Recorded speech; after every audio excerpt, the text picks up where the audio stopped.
Good morning. Guten Tag, Graz. Can I get something back, please? Sorry, I just love the theme of this conference being marketing rock stars. When I first talked to Liza, probably about 6 months ago, I just loved the concept and the opportunity to get to talk to today's marketers, but also future leaders. So, as already mentioned, my name's Samantha Yarwood, and I'm the Director of Marketing for Starbucks EMEA. I've had over 10 years with the Starbucks brand, and why that's relevant to you is because I've had a lot of different roles.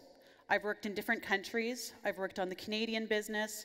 I've worked on the EMEA business. I've worked on the Swiss and Austrian business. Ich spreche ein bisschen Deutsch, but I'm not even going to try my German today because it's still a work in progress.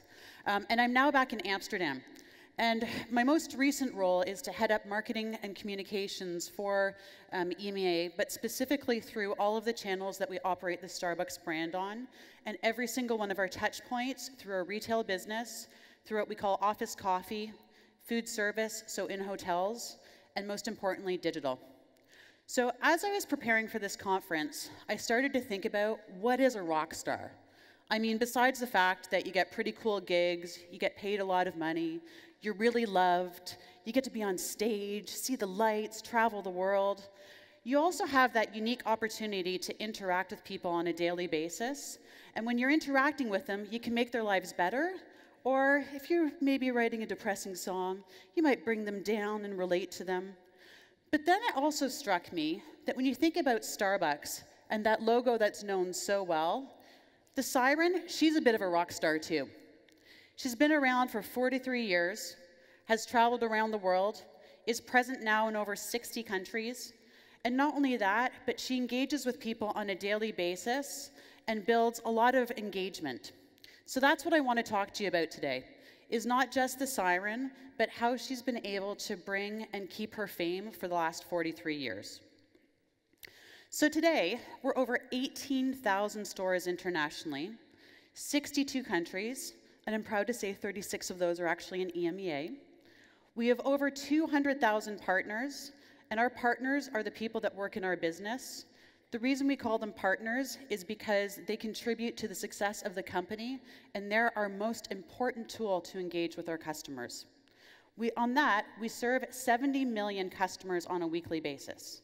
So if you can imagine, we're connecting quite frequently, but what's really important is not just the connections, but the engagement we have, and that we're being true to the brand, but we're also relating in a way that's relevant to you, our customers. And you know what? We're successful at it. Oops, wrong one. There we go, sorry. We know that we're successful at it because we've been recognized over and over again. And like a rock star, for the last 11 years, we've been on the top of the charts. We're in the top 5 most admired brands internationally. And that sounds really impressive, but it's not just about the fact that we're recognized and what we're admired. What's more important than that is the reservoir of trust that we've built with our customers. It's not just with our customers, it's our partners as well as our shareholders. And that reservoir of trust is a very unique experience. Has anybody here ever been to Starbucks before? Excellent. So yell out a few words that you think of when you think of Starbucks. I hear expensive, okay. What else? Sorry? Lifestyle. A place to work. Yeah, we were talking about that last night. I had a conversation with somebody earlier around when they see Starbucks internationally, it's a home to them. All of those things are done in a very mindful way. But it all started with Pike's Place. Pike's Place was our first store, and I think at the time, nobody thought that the brand would grow to where it is today. But it's been built that way through a number of unique experiences. And today, if you go to Pike's Place is still our busiest store in the world. In fact, when I was in Seattle last year, I was in the office, and there was quite a bit of buzz, and I asked somebody, what's going on? And they said, oh, Howard Schultz, who founded the company, has just gone down to Pike's Place because apparently there's a lineup down the block and around the corner. And he wanted to find out what was happening. So when he went in, he started asking customers about why they were there and why they were so excited. And part of it was the quality of the coffee. Part of it was just to have that experience in Pike's Place. But more importantly, people wanted to try and understand and to see how it was created and how we've been able to build on that brand. And you might think, as an American brand, that that's easy to do in the US, but how do you do that internationally? And can you do that internationally? And also, can you do that through other channels where you're connecting with your customers? We've been able to. If you look at the recent markets we've opened, whether it's India, Morocco, even in this example, China, we're no longer just an American experience. We're a brand that's brought to life through engaging with our customers in relevant ways, through listening to them and also responding to them. We've been able to transcend borders, and we're continuing to do so. And as part of that, we need to think about what's relevant in all of the markets that we enter. So if I go back to that Starbucks experience and the core of what we do, it's our barista. I'm Canadian, so as I mentioned, I started off in the Canadian business. But before that, I actually wasn't a Starbucks fan. I supported a company called Second Cup, that's a Canadian business, or this great little place up the street called Cafe Latte that was an independent that had potentially the best latte that I think I've still had today. And I loved it. It was cute, and it was my place to escape to. One of my best friends at the time, Rachel Bennett, was a big Starbucks fan. And she always tried to get me to go to Starbucks with her. And the one day, we had some work that we needed to discuss, so I agreed to go to Starbucks. I walked in the door, and I looked up, and I went, oh, what do I order? And she ordered a vanilla latte, so I did the same. By the end of my experience in the store, I'd made friends with the barista behind the bar. His name was Nathan. He's actually still with the company, and I still get a chance to see him. But when I left that store, I felt like I had a new best friend. I'd built a connection with him. He'd helped me understand a little bit more about coffee and about Starbucks, but also he made me feel really good. So the next day when Rachel said, do you want to go grab a coffee? I didn't hesitate. I went with her. The barista is one of our most unique experiences, and it continues to be that way. But there's been a seismic change when you think about how consumers interact today. And although we didn't build the brand on traditional marketing or advertising, because of all the new technology that has come out, whether it's social media, whether it's mobile, whether it's web, you name it, we need to think about the way that we're engaging with our customers and how we do that in a different fashion. Because it's not only about how we connect with them, but again, what's relevant to our customers. So as part of that, in 2009, so about actually a little bit longer than that, 6 years ago, we launched something called My Starbucks Idea. This was a big idea at the time. So if you think back to 6 years ago, to launch a website where your customers could interact with you, that was pretty new. So part of My Starbucks Idea was it was an opportunity for our customers to post their ideas, and then for other customers to comment on their ideas and to build on them, and for us to listen. We could listen to what our customers liked, what our customers didn't like, the ideas that they had. But throughout those 6 years, we've been able to do a lot more. And we've been able to amass an unprecedented amount of assets. So these are some of our digital assets that we now have access to. We've launched free Wi-Fi in our stores. Anybody ever use that? I know I do all the time. We've also launched, we're now on our 3rd mobile app. We've launched mobile payment. And of course, we're also in social media. So if you think back to, say, 2009, when we first started to lean into social media and to Twitter, we had 1.5 million Facebook fans. So at the time, we were like, wow, 1.5 million fans. That's amazing. What do we do with them? We're interacting with these people on a daily basis in our stores, but what do we do with them through this new channel? So we thought, let's try some sort of free offer and thank them for being our customers. And we invited those customers to come into our stores and enjoy a muffin on us. We had over 100 million of those customers participate in that offer, and within those 2 days, we grew our Facebook fan base by 500,000. But it's not just about how you grow your fans, it's also about how you interact with them. And on Twitter as well, sorry, before I get to Twitter, just to touch on where we are today, is when you think about where we've grown Facebook to, we're at just over 54.4 million users. That's really big.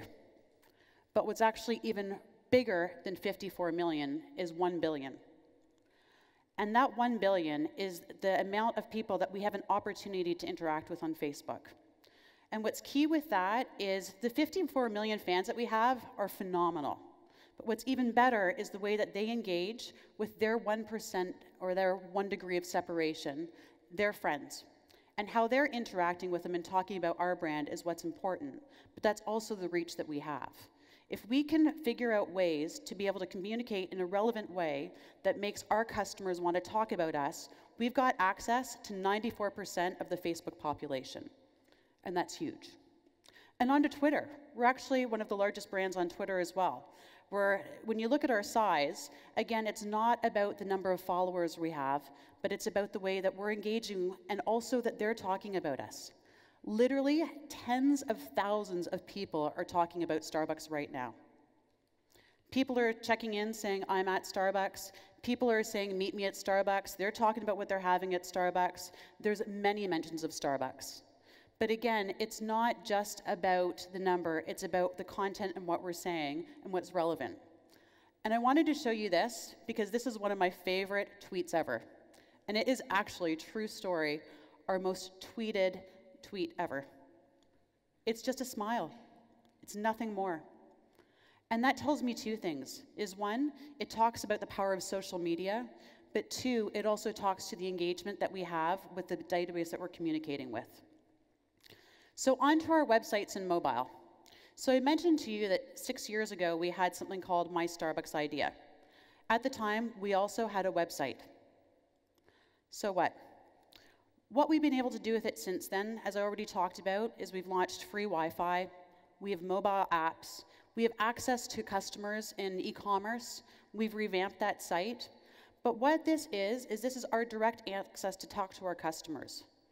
If you were to think about the amount of unique users that we have 39 million unique users. And the reason I mention that is because if you think about the Wall Street Journal and the New York Times combined together, they have 35 million unique users. In essence, we're our own media company. That gives us the opportunity to engage and connect in a really meaningful way, but that even makes it more important as to what we say and what we do, because we've got that direct access to build communications, but it has to be relevant. Because when we get it right, we get it really right, but when we don't get it right, we learn from that. So, has anybody ever seen the My Starbucks card? I brought my Austrian one from Starbucks Austria. This is just a simple piece of plastic, or you'd think. It's a card. We launched as a gift card, and then we launched a mobile app attached to it. But what we've also been able to turn that into is a loyalty program. And with that loyalty program, we're able to talk to our customers again. Now with this card, since we've launched mobile app, we've grown this percentage of our business to approximately 30% of our total tender in the US. That means 1/3 of our purchases in our stores is prepaid. That is massive. Do you know any other retailer that has 1/3 of their purchases prepaid? And the reason for that is because of MSR. And MSR is known as My Starbucks Rewards. It's our loyalty program that we've launched in the US, but we've also taken internationally. We're now over 4.5 million customers that we can connect with and that we can reward them for visiting Starbucks and thank them for being our customers. It's everything from free syrups to extra shots to special offers that are just for them.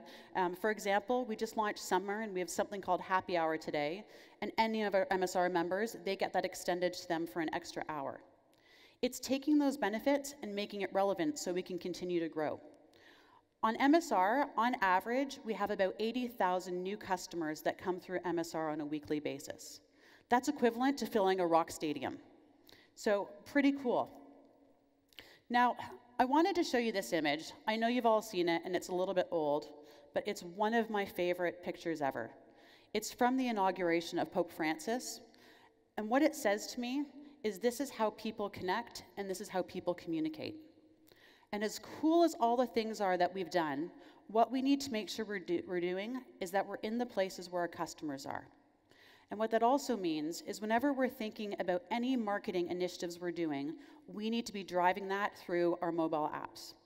And I've actually challenged my team to become the best mobile marketers they possibly can be. They need to be thinking about anything they do, how can it be relevant to our customers, and how can our customers access this information? I mean, think about it. Who here has a smartphone? Anybody have 2? 3? Maybe I'm one of the few. But still, we all have them, and it's even more important to be relevant in those channels. So as cool as all of those things are, and we all love new toys, and we all love digital things, and as marketers, we get really excited about them, what's even more important than that is how can we learn? How can we connect? How do we get customer insights? How do we take that and make it relevant? And it's not just about taking the data that we have through our loyalty programs and building a communication and mobile inbox. It's not about doing some sort of advertisement.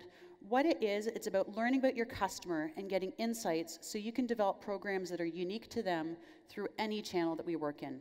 Social, advertising, in-store, and equally, what's just as important is getting to know our non-customer. So those people who aren't coming to us, so we can help make our offering more relevant to them. So with all of the programs we're doing, we're continuing to challenge ourselves around how do we evolve. And another example of that is Teavana. It's a brand we purchased about a year ago, and we've launched our loyalty programs tied into that retail chain as well. So not only can our customers access in Starbucks, but they can through Teavana. And again, Teavana customers have access to Starbucks too. And we're continuing to build on that in grocery as well. In the US, and we're trialing this in some other markets, and Germany will be one of the next markets, is how do we be able to offer our customers who are experiencing the brand when they purchase it and anywhere they are, where they can take that and either have a barcode or a certain password that they could use and go on and log on online to get the points and get rewarded and get the same benefits. So in my role in EMEA, what is probably one of the most challenging things is we have so many great assets to us. But how do we take that and how do we make it relevant in every market? Because there are some things that are global, but there are so many unique challenges and ideas that are coming out of the markets. Whether it's the Middle East, whether it's Africa, whether it's the UK, is how do we continue to lead and be on front of that innovation, but also, again, how do we be that best online barista? It's not just about that experience in store, but it's ensuring we are the best barista no matter where we are. So what I'd like to do is I'd actually like to open it up to questions, because as much as I could talk about the brand forever, my favorite part is actually getting to hear from you and be able to answer anything that's on your mind about Starbucks. Thank you.